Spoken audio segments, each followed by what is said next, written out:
My name is Chris. This happened years ago, and it's something I actually forgot about until recently.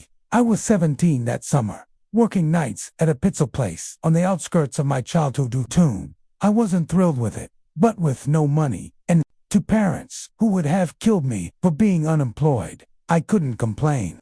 It was one of those jobs you take because nothing else is issuing.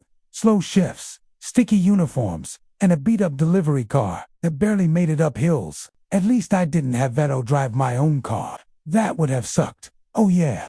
Not that this is super relevant, but I do want to mention that pizza was god-awful, like genuinely terrible. I couldn't understand. Actually, I still don't understand why and Joan in their right mind would order from that spot. If not for the technology and relatively nicey atmosphere it provided, I honest to God didn't think we ever would have gotten a single order. That place is definitely thing I missed the least about my childhood hometown, and that's saying so. The one saving grace about working there was that because the pizza was so bad, or because the place itself was so far away from our downtown, or maybe a combination of the two, people rarely ordered from us, so most nights were dead quiet. I'm not going to bore you with the mundane details about how my nights typically unfolded. It was a pizza place. I'm sure you could fill in the blanks yourself. One night, I was restocking the fridge with drinks when the tablet buzzed with an online order. Large sausage and olive pizza. I remember that distinctly because whenever got olives, the address was out in the middle of nowhere, past the edge for delivery zone, and I remember getting ready to reject it out of habit. But before I could, my manager, this 30-something guy named Russell Humesley, sat in the back, scrolling through Reddit, looked over, and told me to take it, saying we hadn't had a single run in over an hour. I didn't argue. So, when the pizza was ready, I typed in the directions on my phone and grabbed Theppy. At least it would kill 30 or 40 minutes. As I was about to leave the store and walk to the car, I looked a little more carefully at the deliver instructions Russell had printed and stapled to the box, which I hadn't paid attention to until then. They said, "Andy, remember this word for word. Park on street behind the house. Walk through the backyard. Knock on the back door only." That caught my attention a bit, but my 17-year-old brain thought of several rational reasons why not want me to use the front door. Maybe they didn't want to wake an old person or a young child in the house. Maybe the front door of their house was being renovated. Maybe they wanted to hide the delivery from a parent or it really could have been in a number of things. Plus, all I could think about was how slow the night was and how much longer it was going to fill if I sat around folding boxes. So I just decided to do my job. But this weekend I stepped outside. I started having second thoughts. It was one after summer nights that felt like walking through soup, hot, humid, and completely still, like even the air was stuck in some kind of invisible jelly. I didn't know if this will make sense, but there's the stale, sour smell you get when it's really humid and still out, sort of like old plastic and sunbaked dirt. That's what it smelled like out. I hate that smell more than anything, but it was unavoidable. I had the windows down for maybe 2 minutes before giving up and blasting the AC. The delivery address wasn't in the direction of downtown. It was actually in the exact opposite, even though the pizza place itself was already kind of in the middle of nowhere. The drive was supposed to take just over 25 minutes, but it felt longer because of how empty the road. I'm definitely exaggerating a bit. It's not like there were no houses for miles, but it was much less dense the further I drove. When I finally got to the address, I realized I was coming up behind the house. The GPS had routed me along this skinny little side street that ran parallel to a set of backyards. There weren't any streetlights, and the houses didn't have back porch lights either. It was all shadows. I remember slowing down and double-checking the house number because it looked totally dead.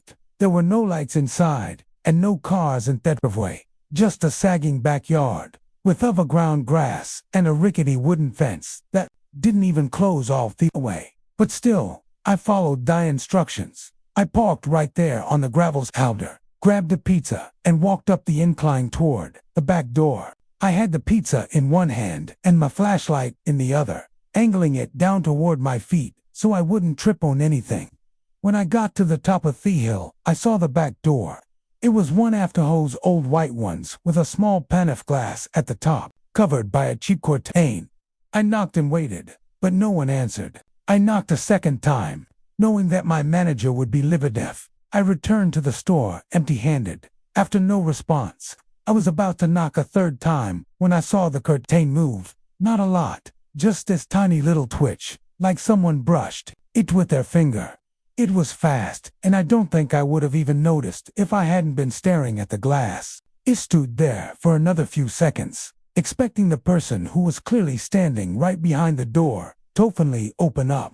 But before it happened, I noticed two unmarked cars pull up to the side street behind my car. My first thought was that I was about to get in trouble for trespassing or something.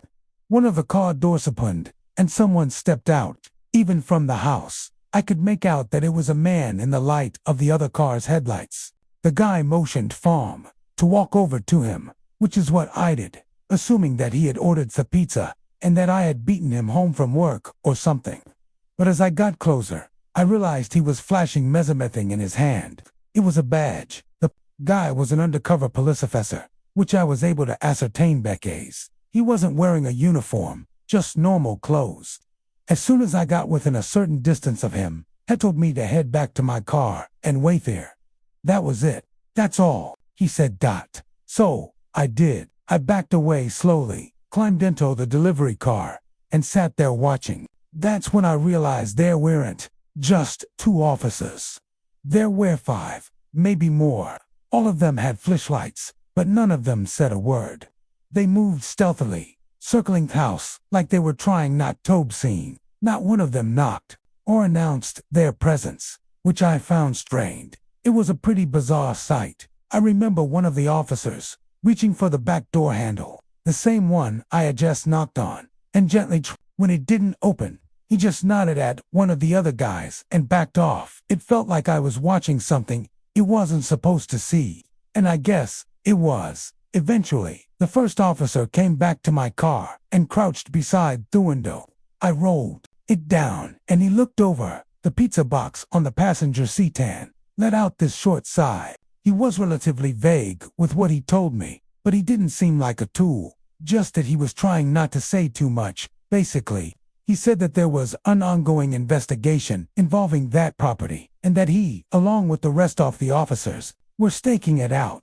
I apologized for taking so long to intervene, and told me that I had pulled it up the exact time they were positioning their vehicles. I asked if I wanted to see the delivery order, and it nodded. I pulled it up on the delivery app, but I could tell it was. There was an associated phony number with the order, along with the delivery address and the first name, Jerry, but it didn't seem particularly hoof. The officer read it, took the number down, then told me to leave immediately. I expressed my frustration, him saying that my boss was going to kill me for returning with the pizza, and the guy just shrugged his shoulders. Then he repeated his instruction for me to leave and started walking away from the car. I was pissed, but there was nothing I could do, so I drove off. It took me the entire ride back for the whole thing to sink in. I didn't really grasp the gravity of the situation until stepping out of the car. If the police hadn't intervened when they did, something awful could have happened. I didn't even know what. The more I thought about it, the more I realized that the theft of the police was probably the only reason the person didn't open the door to accept the pizza. But why would someone order a pizza if they were being staked out?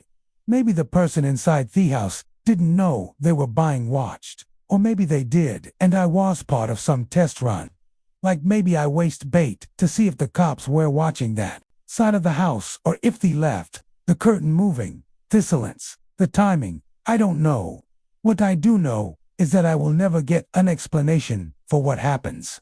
And thinking back to this incident is mostly a waste of time. I probably would have forgotten all about this if one of my high school friends hadn't brought it up other week.